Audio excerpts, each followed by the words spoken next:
और कोई भी फसल अगर हम मंडी में पहले डाल देते हैं तो उसका प्रॉफिट अपने आप बढ़ जाता है। पिताजी के मृत्यु के बाद शायद ये कहने में संकोच भी नहीं है मुझे कि हम अपने खेत को भी नहीं जानते थे। मेरी पूरी की पूरी फसल ड्रिप इरिगेशन पे चलती है। पानी की बचत हम 90% तक कर लेते हैं। जिस दिन गऊओं को छोड़ देगा उस दिन खेती वो कर नहीं सकता है। कृषि हमारे देश के अर्थव्यवस्था का मुख्य आधार है। अगर देखा जाए तो हर दूसरा व्यक्ति कृषि के पेशे से प्रत्यक्ष या अप्रत्यक्ष रूप से जुड़ा होता है। ऐसे में ज़रूरी है कि हम अपने देश की कृषि व्यवस्था को और ज़्यादा बेहतर करें, उसे आधुनिकता की ओर ले जाएं। दोस्तों, आज मैं आपको एक ऐसी ही मिसाल देने वाली हूँ।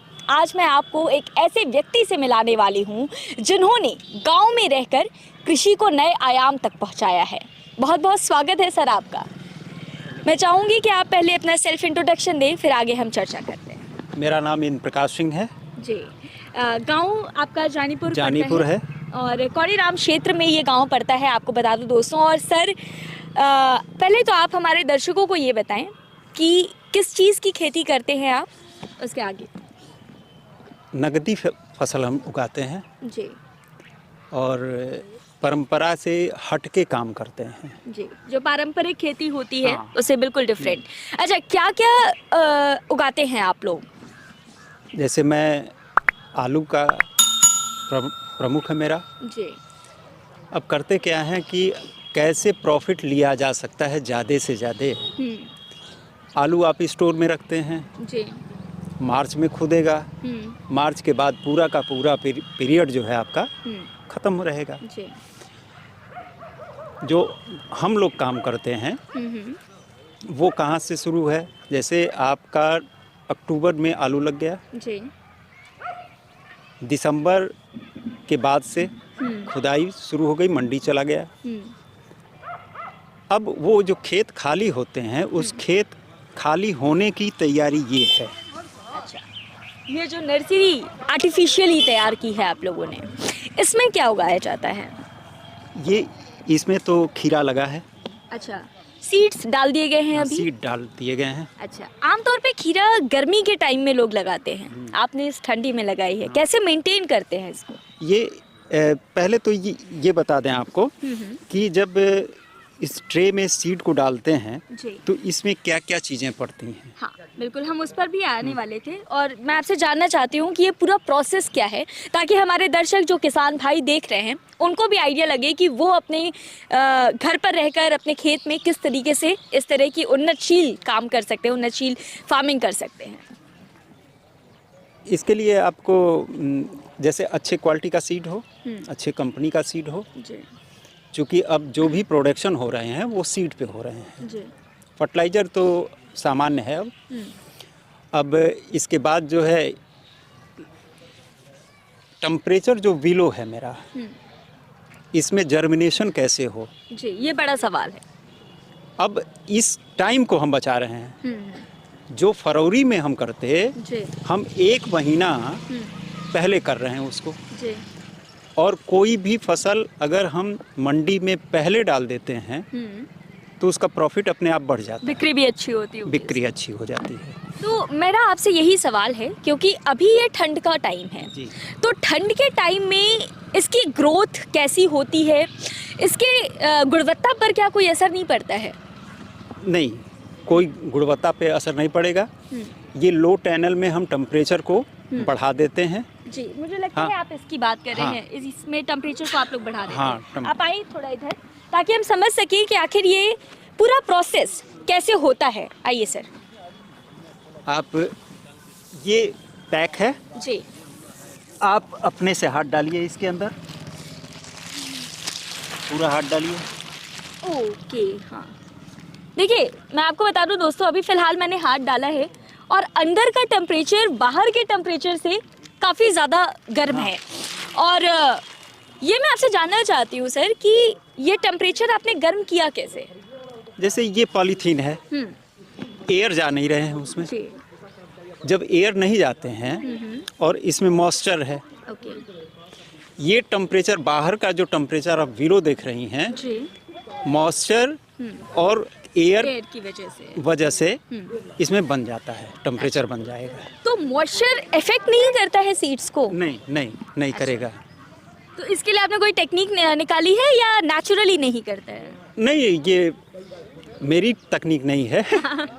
ये एग्रीकल्चर की तकनीक है। अच्छा, आपने सीखी है कहीं से? हाँ, मैं स्वतः MSc हूँ हॉर्टिकल्चर से। ओके, मुझे जानकारी नहीं थी। आप बताएं कि आपके दिमाग में ये आइडिया कैसे आया कि आपको ये खेती करनी चाहिए? तय स्टार्टिंग से ही सोच रखा था कि यही करना है, या फिर कहीं और कोई और काम कर रहे थे आप और फिर स्विच किया इधर? मैं पास आउट होने के बाद राजनीतिक जीवन जिया हूँ। अच्छा। और पूरा का पूरा 14 वर्ष जिया हूँ, अच्छा। जिसको गोल्डन पीरियड कहते हैं लाइफ का। जी जी। वो हमने समाज को दिया है। नाइस। पिताजी के मृत्यु के बाद शायद ये कहने में संकोच भी नहीं है मुझे कि हम अपने खेत को भी नहीं जानते थे। 2002 के पहले मेरे खेत कहाँ हैं, क्या उगते भी, हम गए ही नहीं। ये दुर्भाग्य की बात नहीं, दुर्भाग्य नहीं। हाँ। ये पिताजी करते थे काम। इंटरेस्ट नहीं रहा होगा उस पर। वो हमारे पिताजी BDO थे। तो हमको ये लगा कि हम जो डिग्री प्राप्त किए हैं वो टेक्नोलॉजी की है, हम टेक्नोलॉजी उसमें अडॉप्ट करेंगे। जी जी। पिताजी मानेंगे नहीं। हाँ। तो फिर हमने छोड़ दिया कि नहीं भैया, जब भी ये रहे। पिताजी पारंपरिक खेती करते थे, पारंपरिक तरीके से? नहीं, हमारे यहाँ तो आलू की खेती 1952 से होती है। अच्छा। तो सर यहाँ तो चलिए आप खीरा जो है वो उगाएंगे, इसके अलावा मैं अगर आपसे बात करूँ, क्या सब्जियाँ भी उगाते हैं आप लोग? बिल्कुल। क्या क्या उगाते हैं, क्या क्या सब्जियाँ होती हैं? लौकी, खीरा तो देख ही रही हैं जी। उसके बाद हम काम करते हैं स्क्वैश पे। ओके। फिर हम नया काम शुरू किए हैं, इस दफ़ा करने जा रहे हैं जी।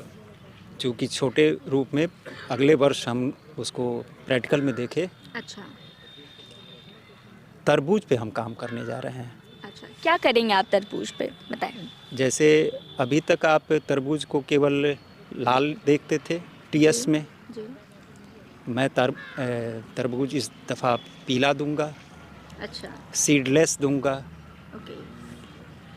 फिर धानी रंग का तरबूज दूंगा, सीडलेस दूंगा। जी। ये कैसे करेंगे आप, थोड़ा हमारे दर्शकों को ही बताएं, थोड़ा आइडिया दे दीजिए। हाँ, देखिए इसमें जो है आपको ध्यान क्या देना है कि टेम्परेचर, जैसे उसका रीप्लांटेशन नहीं होता है। अच्छा। ओके। कुछ ऐसी क्रॉप्स हैं जिनका रीप्लांटेशन नहीं होता है, तो उसके लिए हमको सीधे खेत में काम करना है और इसी समय करना है। ओके। तो टेम्परेचर वहाँ भी बनाना है मुझको।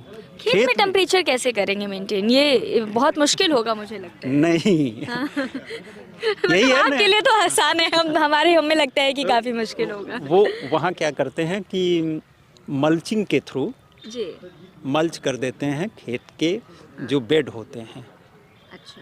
अब जहाँ पौधे को लगना है वहाँ पे सुराख किया जाता है जी। और सुराख को फिर हम पैक कर देते हैं बीज को डाल करके। ओके। तो जो प्रोसेस आप यहाँ देख रही हैं वही प्रोसेस वहाँ रहता है, लेकिन वो कॉस्टली पड़ता है। हाँ बिल्कुल, क्योंकि खेत का जो लैंड एरिया होता है वो भी काफ़ी ज़्यादा होता है। अच्छा सर, अभी आप कितने लैंड एरिया में ये काम कर रहे हैं खेती का? ये 8 एकड़ पे। 8 एकड़ में कर रहे हैं। और अगर मैं मुनाफे पर आऊँ, क्योंकि अगर आप आधुनिक खेती करते हैं तो ज़रूरी है कि आपका मुनाफा भी अच्छा हो और पैदावार भी अच्छी हो।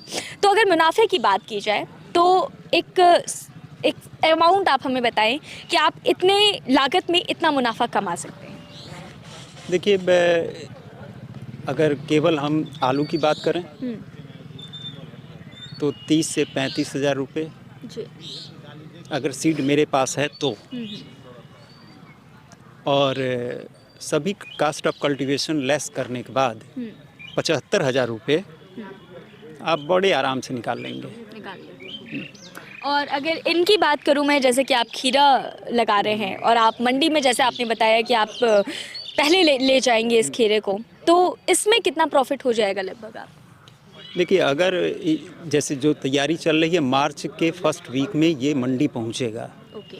और मार्च के फर्स्ट वीक में अगर ये मंडी पहुंच रहा है तो 30 से 35 रुपए किलो बिकता है उस समय। 30 से 35 रुपए किलो। और यही जो है आपका जब अप्रैल आ जाता है जी, तो वो 10 रुपए हो जाता है। समझ रहे यानी एक महीने के पीरियड में आप 3 गुना का अंतर देखें। बिल्कुल बिल्कुल। इसलिए ऐसी फसलों को आप ये कोशिश करें कि या तो मंडी के पहले या फिर बाद में। जैसे मैं टाइमिंग का बहुत फर्क पड़ता है। बहुत महत्वपूर्ण चीज़ है टाइमिंग। और एक हम इस दफ़ा यहाँ पे प्रैक्टिकल भी करेंगे। अच्छा। और किसानों तक पहुँचाना चाहेंगे। बिल्कुल, आप बताएं हमारे दर्शकों को कि अभी तक गवर्नमेंट ग्रीन हाउस की बात कर रही थी, जिस पे मुझको अवार्ड भी मिल चुका है ICAR के द्वारा। नेचुरल ग्रीन हाउस यानी प्राकृतिक रूप से खेत को ग्रीन हाउस बना दिया जाए जी। और वो प्रोसेस मेरा चल रहा है। अच्छा। क्योंकि उसको केवल इसलिए नहीं खोलते हैं, फसल तो देखेंगे लोग जी, लेकिन वो रो कैसे बनेंगी, वो लाइन कैसे बनेगी, चूँकि उसको हम अपने नाम से पेटेंट कराना चाहते हैं। अच्छा, ओके। आप चाहते हैं कि ये जो आप एक्सपेरिमेंट कर रहे हैं, हाँ। हम उम्मीद करते हैं कि आपकी एक्सपेरिमेंट जो है वो सफल हो जाए। और एक आखिर में आपसे एक चीज़ और जानना चाहती हूँ सर, कि ये जो आप खेती कर रहे हैं इसमें आपने अभी कुछ देर पहले जब हम आपसे ऑफ कैमरा मिले थे तो आपने बताया था कि ड्रिप इरिगेशन का इस्तेमाल आप करते हैं। बहुत सारी सरकारें भी जो है वो ड्रिप इरिगेशन को बढ़ावा दे रही हैं। मैं आपसे जानना चाहती हूँ, क्योंकि आप किसानी कर रहे हैं, तो आपको क्या लगता है कि ड्रिप इरिगेशन कितना सक्सेसफुल है अपने आप में? मेरी पूरी की पूरी फसल ड्रिप इरिगेशन पे चलती है। अच्छा। और भूमि के जल को बचाना यानी आने वाली पीढ़ी को जल देना है मुझको। और अगर आप ड्रिप इरिगेशन के थ्रू इरिगेशन कर रहे हैं तो लगभग जो हमने अनुभव किया है, पानी की बचत हम 90% तक कर लेते हैं। और रुपए की बचत अगर 1 एकड़ पे करना है मुझको इरिगेशन खुले रूप में, तो आपका करीब करीब, अगर टमाटर की फसल है तो 3 जो 1200 रुपये एक इरिगेशन का रुपए की बचत कर देंगे। और पानी की कितनी बचत बताई थी? 90%। 90% आप ड्रिप इरिगेशन के थ्रू जो है वो पानी को बचा सकते हैं। सर, मैं आखिर में आपसे चाहूँगी कि आप हमारे किसान दर्शक जो हैं उनसे बताएं कि इस प्रकार की खेती करके वो कैसे मुनाफा कमा सकते हैं, कितना बेनिफिशियल है ये काम। आप आखिर में एक मैसेज के थ्रू बता दें। आखिरी मैसेज तो मेरा ये है कि अगर किसान है वो किसानी कर रहा है, वो टेक्नोलॉजी तो आती रहेंगी, बढ़ती रहेंगी, लेकिन मूलतः जो आपका जड़ है वहाँ से आपको नहीं हिलना है। चूँकि जड़ आपकी हिल गई तो तना भी हिल जाएगा। और उसको आपको अभी इसी वक्त मैं दिखाना चाहता हूँ कि मेरी जड़ क्या है। आइए।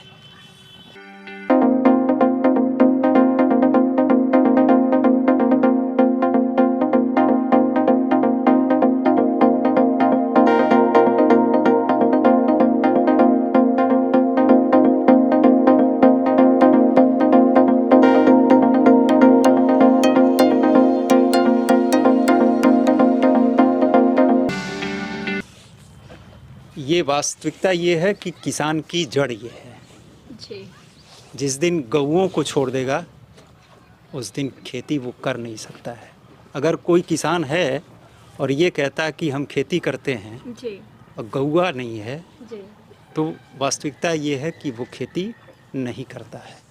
बेहतरीन बात बोली है आपने, और इस बात से मैं भी आपके इत्तेफाक रखती हूँ कि अगर आप गऊ का इस्तेमाल नहीं करते हैं, और इस्तेमाल ही नहीं, मैं ये भी एक सवाल मेरे जहन में बहुत बार आता है, आपने गऊ की बात की है और गौ सेवा जो है हमारे धर्म में भी है, संस्कृति में भी है और हमारे देश की एक परंपरा भी रही है।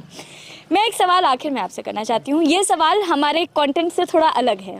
मैं आपसे जानना चाहती हूँ कि गाय के जो बछड़े होते हैं, जब गाय बच्चा देती है तो बच्चियों को रख लिया जाता है, बछड़ों को छोड़ दिया जाता है। इसकी वजह से बहुत सारे जानवर सड़क पर आते हैं। मैं आपसे आपका परसेप्शन जानना चाहती हूँ कि इन बछड़ों के लिए क्या किया जाना चाहिए, क्योंकि गायों को तो हम लोग रख लेते हैं, बछड़ों का क्या? भौतिकवाद इतना प्रभावी हो गया है मेरे ऊपर कि वो उपयोग में नहीं है तो उसको छोड़ दिए। जी। अगर मेरे माँ बाप उपयोग में नहीं हैं तो क्या हम उनको छोड़ दिए हैं? जी। आपको प्रत्यक्ष दिखा रही हूँ। जी। आइए, ये मेरा बछड़ा है। अरे वाह, बेहतरीन, थैंक यू। मतलब ये बहुत अच्छा कार्य किया आपने कि आपने अपने बछड़े को भी रख लिया। देखिए हर व्यक्ति का आकलन सिर्फ उसकी सफलता से नहीं किया जा सकता है, वो व्यक्ति अपने निजी जीवन में कैसा है ये भी कहीं ना कहीं उसकी सफलता का पर्याय बनता है। और जैसा कि सर हमें दिखा रहे हैं कि इन्होंने बछड़ा भी रखा हुआ है। और कितने साल के हो गए ये करीब 2.5 साल का हो गया है। अच्छा, ये आमतौर पे लोग करते नहीं हैं, आपने क्यों किया बताएं हमें। धर्म को तो छोड़ दिया जाए पहले। मैं इसकी माँ का दूध पिया। जी। एक तरीके से मेरा ये सहोदर हुआ। बिल्कुल बिल्कुल। और भाई को छोड़ना सड़क पे, वो भी लाठी खाने के लिए, कटने के लिए, जी। मेरा धर्म नहीं कहता है इस चीज़ को। आपकी बातों से मैं बेहद प्रभावित हूँ और उम्मीद करती हूँ कि आप जो भी सोच रहे हैं कृषि को लेकर के, अपने व्यवसाय को लेकर, उसमें आप सफल हों। दोस्तों, आज हमने आपको एक ऐसे व्यक्तित्व से मिलाया है जो ना केवल आधुनिक किसानी कर रहे हैं, बल्कि इसके साथ ही उनकी ये जो बेहतरीन सोच है, ये कहीं ना कहीं उनकी सफलता का एक हिस्सा है। दोस्तों, ऐसी और भी कहानियाँ हम आपके सामने लेकर आते रहेंगे। बने रहिए ग्रीन टीवी के साथ। नमस्कार।